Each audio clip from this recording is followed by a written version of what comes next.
நாட்டில் உள்ள பயங்கரவாதத்தை அழைத்து விட்டோம், விடுதலை புலிகளை அழைத்து விட்டோம். அதன் மூலம் நாட்டில் உள்ள பயங்கரவாதம் அழைக்கப்பட்டு விட்டது என்று அங்கனம் கட்டிக்கொண்டிருந்த சிங்கள பேரினவாதம் தற்பொழுது கடந்த மாதம் ஏற்பட்ட ஈஸ்டர் ஞாயிறு தொழுகை தாக்குதல் என்பது உண்மையிலேயே சிங்கள பேரினவாதத்திற்கும் அதனுடைய பாதுகாப்பு அமைச்சுக்கும் குடரையில் புதிய சம்பவம் கொண்டுதான் தெரிகின்றது.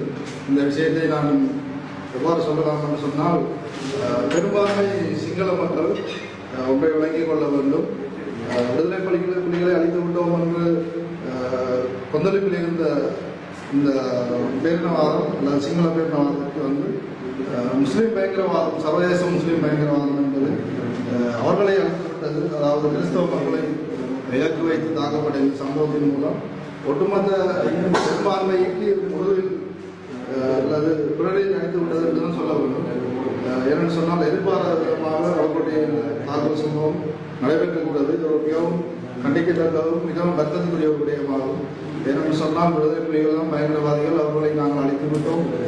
சர்வதேச அமெரிக்கா போன்ற வல்லரசுகளுக்கு நாங்கள் எங்களுடைய இராணுவம் நிகரானது என்று சொல்லிக் கொண்டிருந்த ஸ்ரீலங்கா அரசுக்கு இது ஒரு குரலையில் விழுந்த அடியாகவே நாங்கள் கருத வேண்டிய தேவை உள்ளது. ஆகவே நாங்கள் திரும்பவும் சொல்லுகின்றோம், இந்த சிங்கள பெரும்பான்மை அல்லது இலங்கை இராணுவம் அல்லது இலங்கை பாதுகாப்பு தரப்பிற்கு நாங்கள் சொல்லுகிற விஷயம் என்னன்னு சொன்னால், நீங்கள் நாட்டில் உள்ள அரசியல்வாதிகள், குறிப்பாக சர்வதேச பயங்கரவாதத்தை ஏற்படுத்திய அல்லது அதற்கு துணையாக இருந்த சகரான குழுவினர் உள்ளிட்ட முஸ்லீம் அரசியல்வாதிகளை நீங்கள் உன்னிப்பாக கவனிக்க வேண்டிய தேவை இருக்கிறது. கடந்த காலத்தில் பல வருடங்களாக எங்களுடைய தமிழ் தரப்புகள் இதைத்தான் கூறி வருகின்றார்கள். உதாரணமாக கிஸ்புல்லா, ரிஷாட் பதவியும் போன்றவர்களுடைய அரசியல் செயல்பாடுகள் இந்த நாட்டிற்கு மிகவும் ஆபத்தானதாக உள்ளது.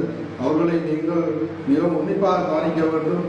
அரபு தேசத்தை இந்த நாட்டில் ஏற்படுத்தும் விதமாக, உதாரணமாக கிஸ்புல்லா அவர்கள் கிழக்கு மாகாணத்திலே கிழக்கிஸ்தான் என்ற ஒரு பகுதியை கிழக்கு மாகாணத்தை உருவாக்குவதற்காக துடித்துக் கொண்டிருக்கிறார். அதற்கான நன்மை செயற்பாடுகள் மிகவும் இந்த கடந்த 10 வருடங்களாக மிகவும் உன்னிப்பாக நடந்து கொண்டிருக்கிறது. அரசு நிர்வாகங்களிலும் சரி, ஏனைய விடயங்களிலும் சரி, முஸ்லீம் சமூகத்தை கொண்டு அதற்கு இழைத்து தனியொரு முஸ்லீம் பிராந்தியமாக ஒரு பாகிஸ்தானாக மாற்றுவதற்கான அனைத்து நடவடிக்கைகளையும் அவர் செய்து வந்து கொண்டிருக்கிறார். இதற்கு அராபிய நாடுகள் நிதி உதவி மட்டுமில்லாமல் ஏனைய உதவிகளை வழங்கி வந்து கொண்டிருக்கிறார்கள். இதனை இந்த சமூகம், பெரும்பான்மை சிங்கள சமூகமும் சரி, அரசு படைகளும் சரி கவனிக்காமல் இதுவரை காலம் இருந்ததன் விளைவுதான் இந்த ஈஸ்டர் தாக்குதல் சம்பவம் என்று நாங்கள் சொல்லலாம்.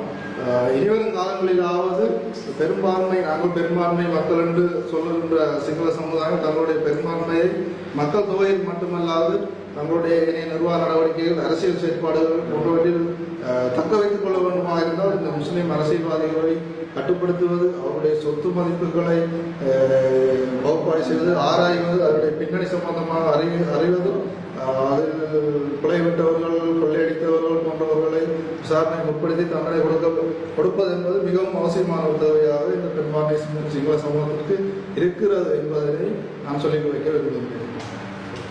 இன்னும் அடுத்தவர் அந்த கடந்த 23/5/2019 EPR அமைப்பினுடைய தலைவர் சுரேஷ் பிரபு ஒரு ஊடக அறிக்கையை தெரிவித்திருந்தார். ஊடக சபை கொண்டு சொல்லியிருந்தார், தென்னிந்திய திருச்சபையினுடைய அரசியல் தலைவர்களும் திருச்சபையில் தான் இந்த வடக்கிற்கு வெளிநாட்டு அகதிகளை, பாகிஸ்தான், சிரியா போன்ற வெளிநாட்டு அகதிகளை இங்கே வடமாநிலத்தில் தங்க வைத்திருப்பதாக கூறியிருந்தார்.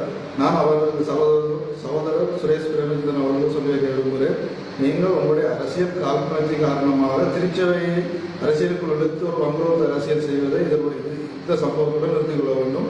நீங்கள் நேரடியாக தாக்குவது என்றால் மதிப்புரிய குட்டையங்களுடைய பாராளுமன்ற உறுப்பினர் சுதந்திரன் அவர்களை நீங்கள் பேர் சொல்லியிருக்கலாம். அதை விடுத்துவிட்டு தென்னிந்திய திருச்சபை அரசியல் செய்கிறது, அதனுடைய அரசியல் தேவைக்காகத்தான் வடக்கிற்கு சர்வதேச அகதிகள் கொண்டு நிறுத்தியிருக்கிறார்கள் என்று சொன்ன விஷயம் மிகவும் ஒரு கேவலமானதும் நம்முடைய அரசியல் காழ்ப்புணர்ச்சியையும் மங்குரோத்து அரசியலையும் வெளிப்படுத்துகின்ற ஒரு பொம்மலித்தனமான செயற்பாடாகத்தான் நாங்கள் இதை பார்க்கிறோம்.